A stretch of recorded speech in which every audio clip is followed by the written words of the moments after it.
মিজানের পাল্লা আমরা সে জন্মের পর থেকে নাম শুনছি। মিজানের পাল্লা মানে কি বলেন তো? দাড়ি পাল্লা অনেকে মনে করে দাড়ি পাল্লা, মিজানের পাল্লা মানে দাড়ি পাল্লা না। মিজান মানে মানদণ্ড। মিজান মানে কি বলেন বলেন? কিয়ামতের ময়দানে আল্লাহ এটা সেট করবে আপনার নেকি আর বদি ওজন করার জন্য। এইটাই তো আমরা জানি নাকি? এক কথা বলেন না কেন? যেখান থেকে যা শুনবেন দেখবেন ওখান থেকে একটা শিক্ষা আসবে, ভালো করে শোনেন। বলেন তো কিয়ামতের দিন আল্লাহ পাক মাপ দেবেন মিজানের পাল্লা। আমরা যেটা বলি মিজানে কি মাপবেন? আমল। আমল কি? আমল মানে বাংলায় কি? কাজ। বলেন বলেন, এ পর্যন্ত বুঝেছেন কিনা বলেন? আমল মানে কি? আমল মানে। এবার এখানে একটা পাগলকে জিজ্ঞাসা করেন তো যে আমল কাজ, আমল মানে কাজ কি দাড়ি পাল্লায় তুলে দিয়ে মাপে যে 5 কেজি কাজ? কিভাবে মাপে? কাজ মাপে গুরুত্বের ভিত্তিতে। কিসের ভিত্তিতে? এই যে প্যান্ডেলটা যদি এখন ডাক্তার সাহেবকে বলা হয় যে আপনি মেপে দেন, উনি মেপে দেওয়ার জন্য কি দাড়ি পাল্লায় তুলে দেবে? এটার জন্য মাপতে একটা আলাদা যন্ত্র আছে, তার নাম ফিতা বা গজ। এই কথা বলেন না কেন? এই যে পানির বোতল দেন আমাকে খাবার জন্য, পানিটা যদি ওনার কাছে দেয় উনি কি ফিতা দিয়ে মাপবে? এর জন্য সিসি আছে, লিটার আছে। আপনাকে আমি চাউল দিলাম, চাউলকে আপনি ফিতা দিয়ে মাপবেন? বলেন। এটার জন্য বাটখারা আছে, কেজি আছে, পাথর আছে, আলাদা যন্ত্র সব। পৃথিবীর প্রতিটি জিনিস পরিমাপ করার জন্য আলাদা আলাদা যন্ত্র আছে, তার নামও আলাদা আলাদা।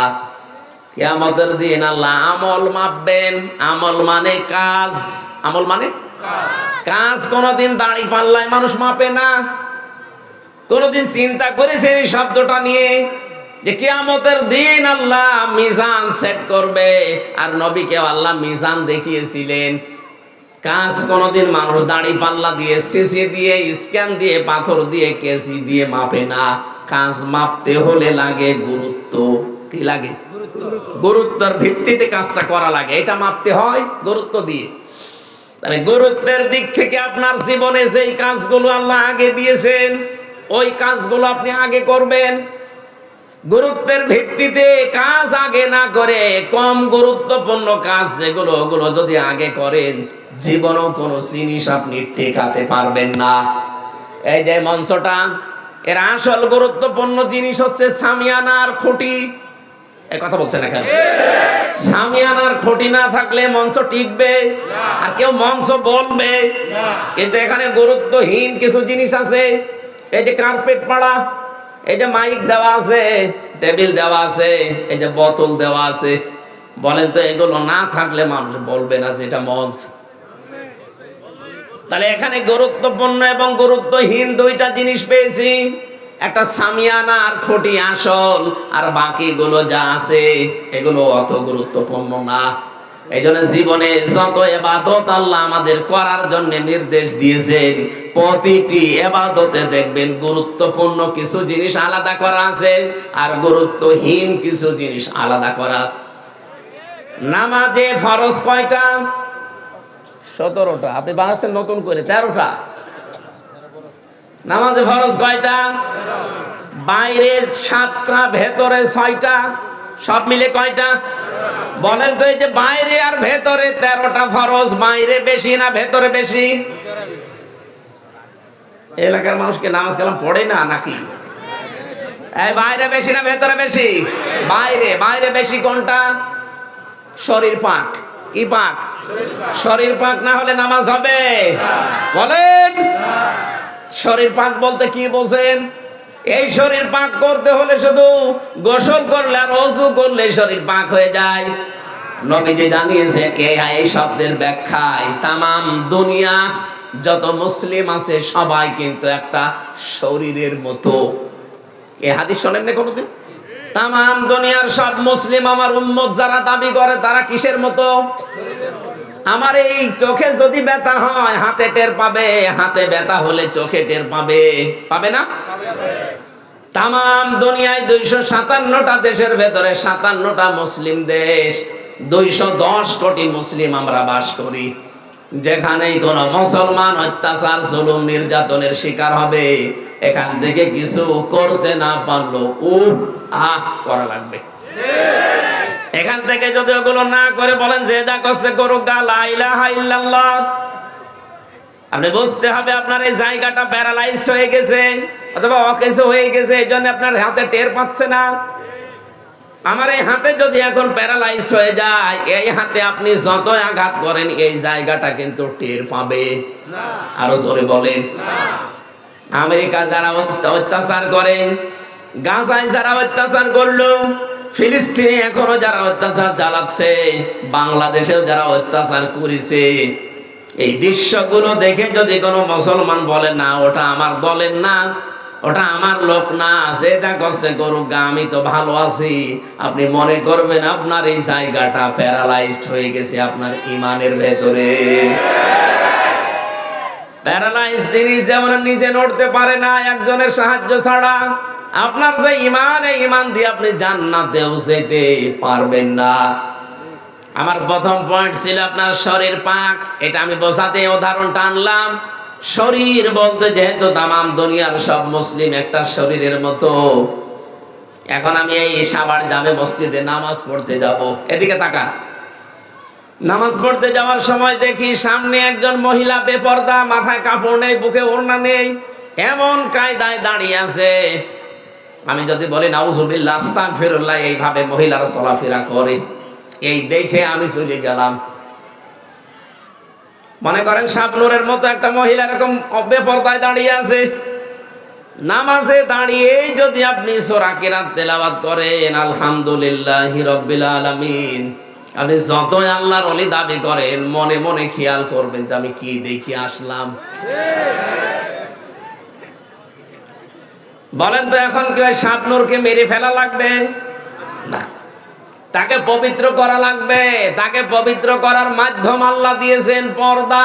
কি বলেন বলেন? ওকে পর্দা দেওয়ার ক্ষমতা আমার আছে, সালাউদ্দিন সাহেবের আছে না, রাষ্ট্রের আছে, এবং তার দায়িত্বশীল যারা তাদের আছে। সুতরাং এই দায়িত্বশীল গুলোকে দায়িত্বপূর্ণ আচরণ করা দরকার, আর এই রাষ্ট্রকে এমন জায়গায় দেওয়া দরকার রাষ্ট্র যেন তাকে পবিত্র করে, পর্দার বিধান দেয়। নামাজে দাঁড়ার সময় যদি ওইরকম কিছু বাঁধবে তো না, বাঁধবে কিন্তু ফাতেমার মতো দেখতে মনে হবে। হযরতে ফাতেমা যখন বাইরে যেতেন তখন যেমন পর্দা করে যেতেন, ওইরকম রাস্তাঘাটে দেখবেন কিন্তু শাবনূর না, দেখবেন আপনি ফাতেমা। নামাজে দাঁড়াবেন কিন্তু আপনার ওই খেয়াল আর আসবে না, কারণ আপনি দেখে এসেছেন হয় নিজের খালা নাই নিজের মেয়ে। আমার বোঝানোর বিষয় ছিল 13টা বিষয়, যেহেতু ফরজ নামাজের ভেতরে, এই 13টা ফরজের একটা ফরজ আপনি আদায় করেননি, 12টা আদায় করেছেন, আপনার নামাজ হবে? বলেন বলেন। এখন যদি বলেন না আমি 12টা আদায় করলাম, একটা করি নাই, অন্তত 12টা সওয়াব দেন, কি হবে? না। এটা যেমন সহজে বুঝলেন। হ্যাঁ, 14টা ওয়াজিব আছে, যদি আপনি একটাও ছেড়ে দেন আপনার নামাজ হবে, কিন্তু জরিমানা দেওয়া লাগবে, সিজদা। কি দেওয়া লাগবে? বলেন বলেন। সুন্নত আছে 12টা, নামাজ ভেঙে যাওয়ার কারণ আছে 19টা। এর ভেতরে যে কোনো একটা যদি ছেড়ে যায় আপনার নামাজ কিন্তু বাতিল হয়ে যাবে 19টার ভেতরে। 13টা ফরজ যেমন গুরুত্বপূর্ণ সামনে রাখা লাগে, এরপরে ওয়াজিব, এরপরে সুন্নাত, এরপরে মুস্তাহাব, এরপরে নফল, এরপরে মুবাহ, সব সিরিয়াল করা আছে। ফরজ বাদ দিয়ে বাকি কোনোটা যদি ছেড়ে যায়, সিজদা দিলে, জরিমানা দিলে নামাজ আদায় হয়ে যাবে। কিন্তু 13টা ফরজের একটাও যদি বাদ যায়, আপনি যত সুন্দর করে নামাজ পড়েন আপনার নামাজ পড়াটা বাতিল, একটা সওয়াবও হবে না, জিরো। বলেন, শূন্য, কিচ্ছু পাবেন না। এই পৃথিবীতে ঠিক আমার আল্লাহ ফরজ বিধান দিয়েছেন 500টা। কয়টা? বলেন বলেন। এই পুরা কোরআন শরীফে 500 বিধান আছে শরীয়তের। এইগুলো আমাদের ব্যক্তি, পরিবার, সমাজ আর রাষ্ট্রে সব দেখাতে হবে আল্লাহকে। আপনি 499টা মানেন, একটা মানেন না, নিজে তো মানেন না, আরো বিরোধিতা করেন। বুঝবেন আপনার 12টা ফরজ আদায় করে একটা ফরজ আদায় না করলে যেমন একটা সওয়াবও হয় না, জিরো হয়। কিয়ামতের দিন আপনাকে যখন মাপ দেওয়া হবে মিজানের পাল্লায় পুরাটা জিরো। এই কথা বলেন না কেন? হ্যাঁ, আপনার হয়তো অনেক আনুষঙ্গিক আর যেগুলো বললাম, এই যে মাইক, কার্পেট, এরপরে এই যে এখানে যেগুলো আছে আনুষঙ্গিক, এগুলো না থাকলেও তো হয়, কিন্তু দিলে একটু আরো ভালো লাগে, আরো ভালো করে মানুষ মঞ্চ বলবে। কিন্তু এই খুঁটি আর সামিয়ানা না থাকলে কোনো পাগলও এটা মঞ্চ বলবে না। আমার জীবনে এই 500 ফরজের 499টা আমি আদায় করি, একটা আদায় তো করি না, আরো বিরোধিতা করি। কিয়ামতের দিন আল্লাহ যখন মিজানের পাল্লা নাম শোনেন, মাপ দেবেন, গুরুত্বের ভিত্তিতে মাপবেন। আপনি আগে গুরুত্বপূর্ণ কাজগুলো করেছেন না গুরুত্বহীন কাজের আপনি বেশি বেশি পায়রুটি দিয়েছেন?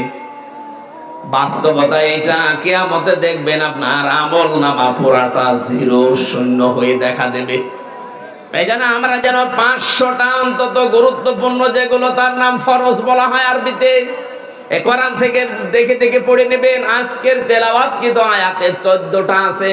কয়টা? সূরা বানী ইসরাইলের 23 থেকে 38 নম্বর আয়াত।